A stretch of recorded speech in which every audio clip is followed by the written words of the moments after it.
মধ্যপ্রাচ্যে ত্রিমুখী সংঘাত ছড়িয়ে পড়ার পর প্রথমবারের মতো ইরানের তেল শোধনাগার লক্ষ্য করে হামলা চালিয়েছে ইসরায়েল। এতে ব্যাপক পরিবেশগত বিপর্যয়ের মুখে পড়েছে তেহরান।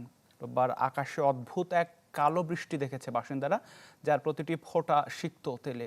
বিশ্লেষকরা বলছেন, তেল ডিপোতে হামলার ফলে তেহরানে বেড়ে গেছে বায়ু দূষণের মাত্রা।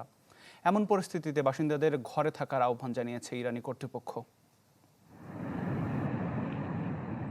গভীর রাত, শুনশান নীরবতা ভেঙে একের পর এক ইসরায়েলি বিমান হামলা।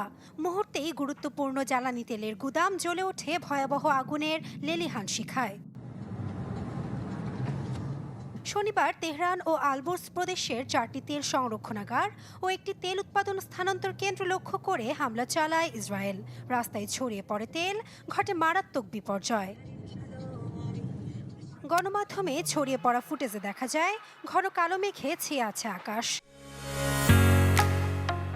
ঢালাইয়ের সেরা প্রিমিয়ার সিমেন্ট।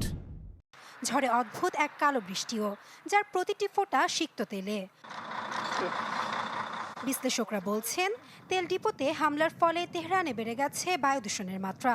ফলে বিপজ্জনক অ্যাসিড বৃষ্টি ও ক্ষতিকারী কালো ধোঁয়া ছড়িয়ে পড়ার আশঙ্কায় শহরের বাসিন্দারা।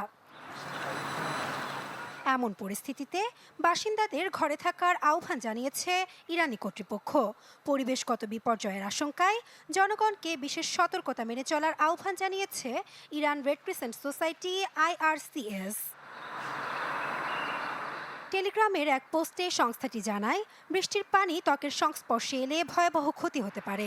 এতে ত্বকে জ্বালা পোড়ার পাশাপাশি হতে পারে ফুসফুসের মারাত্মক সমস্যাও। এমন অবস্থায় পরিস্থিতি গভীরভাবে পর্যবেক্ষণ করা হচ্ছে বলে জানিয়েছে দেশটির কর্তৃপক্ষ।